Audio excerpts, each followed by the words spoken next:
옛날 한옛날에 강원도 춘천 어느 마을에 동글동글 강아지똥같이 귀여운 여자아이가 태어났답니다. 이름은 현승이. 백일사진 표정부터 범상치 않은 끼의 아우라가 남다르던 승희는 기저귀 차던 아기 시절부터 뛰어난 리더십을 가지고 있었어요. 승희는 불교 유치원을 다녔는데 간식 시간이 되면 음식들을 늘어놓고 어린아기들을 불러 모았죠. 그리곤 가운데에 앉아 아기들에게 절을 시키고 자신은 반야심경을 외우곤 했답니다. 승희는 또래 남자아이들과 놀거나 축구하는 것을 좋아하고 학교가 끝나면 태권도를 다니는 등 활발하고 에너지 넘치는 아이였어요. 옷도 스카프나 베레모, 가죽 재킷을 입는 멋쟁이였죠. 게다가 선생님들 사이에서도 유명할 만큼 문학적인 재능이 있는 아이였어요. 학교 100일장마다 동시를 써서 대상과 여러 상들을 휩쓰는 학생이었답니다. 다른 아이들이 생각하지 못하는 기발한 표현법으로 학교 교감 선생님조차 승희의 미래를 기대할 정도였어요. 공부도 잘하고 노래도 잘하고 글쓰기, 춤, 그림도 잘 그려 동네 사람들은 승희를 천재, 신동소녀라고 불렀답니다. 이런 영특한 어린이였던 승희에게 유난히 특출난 재능이 있었으니 바로 노래였죠. 승희는 특유의 구성진 목소리 덕분에 언니와 함께 민요를 배우기 시작했어요. 강원도 민요경창대회 금상, 전국 민요경창대회 동상 등 각종 대회에서 상을 탈 정도로 실력이 있었답니다. 초등학교 선배들의 졸업식 축가를 부르기도 하는 등 태생부터 무대 체질이었죠. 그래서 큰 무대에 서는 것도 제법 익숙했어요. 승희의 본격적인 가수 활동은 11살 때부터 시작되었어요. 승희의 아버지께서 업무차 인제에 가셨다가 전국 노래자랑 플랜카드를 보게 되었고 저건 우리 딸이 꼭 나가야 한다는 생각이 들어 승희 몰래 지원서를 넣게 되었어요. 승희는 얼떨결에 전국 노래자랑 인제군편에 참여하게 되었답니다. 간드러지는 목소리와 깜찍한 무대 매너로 자우가를 불러 결국 우수상을 받게 되었죠. 전국 노래자랑 방송 후에 관계자의 눈에 띈 승희는 곧바로 스타킹에 섭외되었어요. 11세 보아라라는 타이틀로 백예린과 함께 꼬마 노래 영재로 출연하게 되었답니다. 하지만 방송 이후 승희에게 쏟아진 것은 각종 시기 질투와 악플들이었어요. 그럼에도 불구하고 승희의 가수에 대한 꿈은 점점 커져만 갔죠.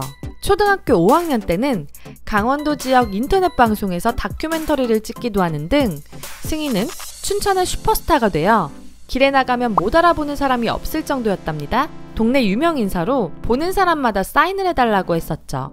당시 5분 거리에 살던 비니 또한 승희를 보며 저 언니처럼 유명한 가수가 되고 싶다고 생각했죠.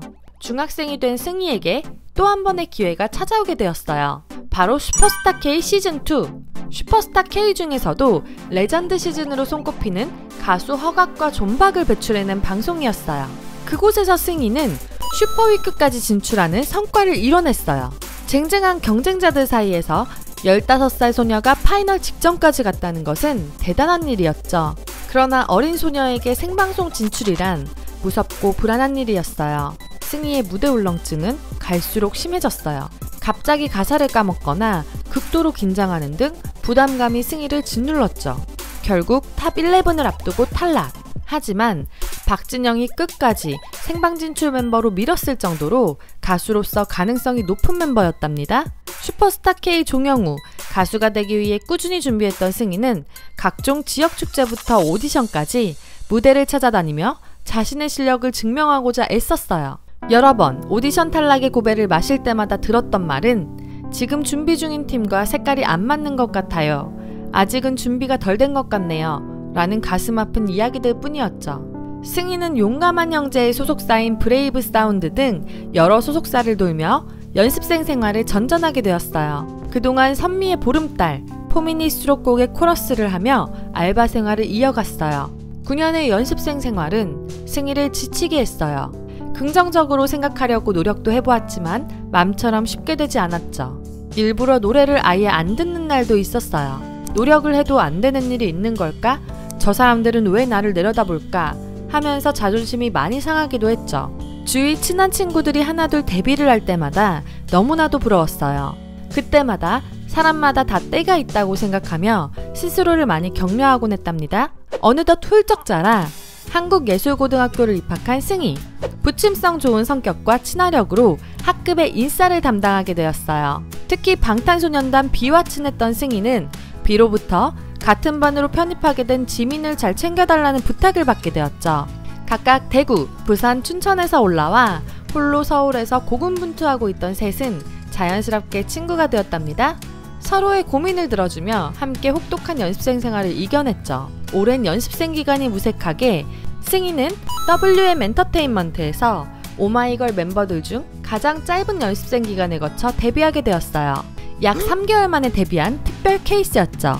오마이걸의 데뷔조가 어느 정도 짜여진 상태에서 회사는 메인 보컬이 더 있어야겠다고 느꼈고 급하게 비공개 오디션을 개최. 승희가 뽑히게 되었어요.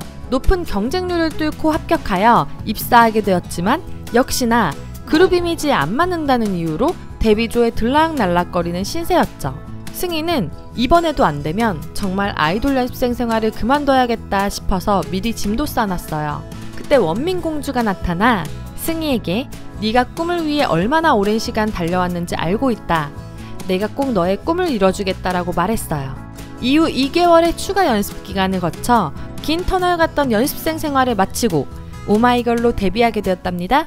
철저한 자기관리를 통해 자라온 승희는 누구보다 완벽주의자 성향을 가지고 있었어요. 승희의 수첩에는 노래 한 소절 한 소절을 분석한 메모가 빼곡히 적혀 있었어요. 이뿐만 아니라 무대 한순간 한순간의 제스처와 표정 연기까지 세세하게 분석했죠. 승희는 하루 스케줄과 식단 관리 등을 스스로 계획해서 지켜냈어요.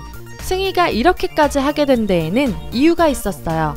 오마이걸에게는 보컬 트레이너 선생님이 따로 있지 않았기 때문이었죠. 그래서 승희는 무대 구상, 안무 편곡까지 스스로 의견을 내야만 했어요. 나태한 걸 못 견뎌서 끊임없이 스스로를 발전시키는 성격으로 오마이걸에서 개인기가 제일 많은 멤버도 승희죠. 특유의 재간둥이 같은 매력으로 예능감도 좋아서 버라이어티 프로그램, 라디오 등 다양한 곳에 활약하며 오마이걸을 알리는 데에 큰 일조를 했어요. 팀에서도 분위기를 띄우고 기운을 불어넣는 멤버랍니다.